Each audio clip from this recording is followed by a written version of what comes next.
You may disagree with what I say in this video, and that's okay. Hi, I'm Drotos, and welcome to my journey through the real book number 100. Can't believe it. When I started this video series with number 1, I numbered them all, but it's just the first tune in the real book, The African Flower by Duke Ellington. I set myself the goal of making a video every Friday for as long as it took to get through the whole book. 400 tunes, roughly 8 years, just shy of 8 years. I did that for myself, to give myself a project, to see my own progress as a development as a musician over that time, and to inspire you to do the same thing or something similar, at least to learn about these tunes. So here's the controversial thing that I'm going to say, but I think it's pretty accepted in the jazz community by now. Donna Lee was not written by Charlie Parker. It was recorded on a Charlie Parker recording session, but it was composed by Miles Davis. I know some of you from past experience when I've said this will disagree, and that's fine. You can leave a comment, disagree, but I think it's pretty much proven. But we don't really know, so maybe you're right, okay? But here's the evidence. So Miles Davis, in his autobiography, said that he wrote it, but he didn't really hold any hard feelings against Charlie Parker. He said it was just a mistake by the record company. That sounds plausible to me. Think about it. Charlie Parker, notorious for having substance abuse issues. He would show up, sometimes not ready to play. Sometimes he wouldn't show up at all. Sometimes they'd have to go out and get him. Sometimes he'd show up without his saxophone, and because he would pawn it in a pawn shop to get money for drugs. And they'd have to go get him a saxophone. The least of the record company's worries was to put the correct composer. They probably just said, oh, Charlie Parker, Charlie Parker, Charlie Parker for all the tunes. Second thing, when Miles spoke about his friendship with Gil Evans, the arranger, who was his best friend for most of his adult life, he said that they really met when Gil approached him to get permission to arrange Donna Lee for the Claude Thornhill big band. And then Miles in turn wanted to see one of Gil's charts on Robin's Nest, because there was a certain chord voicing with an overtone that he was interested in hearing. A note that wasn't written but was sounded sort of as an overtone.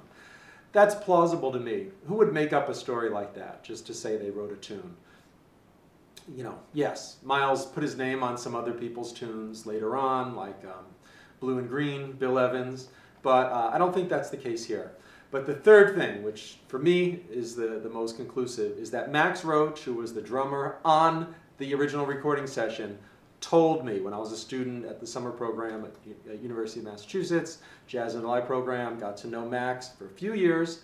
He told me personally that Miles Davis wrote it. And think about it, he's at the recording session, he's the drummer. Miles comes in, hands out the tune, says, here's a new tune that I wrote. Boom. For me, that's all I need. But like I said, if you disagree, you may be right, because we don't know. We don't really know.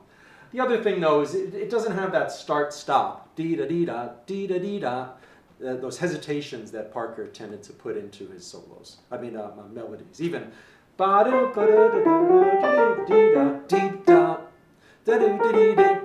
those da-da-da-da-da-da. Miles did it in his improvising, but he tended not to in his writing from this time. Look at Half Nelson, another example of Miles writing at this time. Long, stepwise legato melodies. That, to me, says more Miles Davis than Charlie Parker at this time, but like I said, who knows. Here we go. Great tune.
You know, I don't think I've ever ended a tune like that, just hanging on the major seventh like that.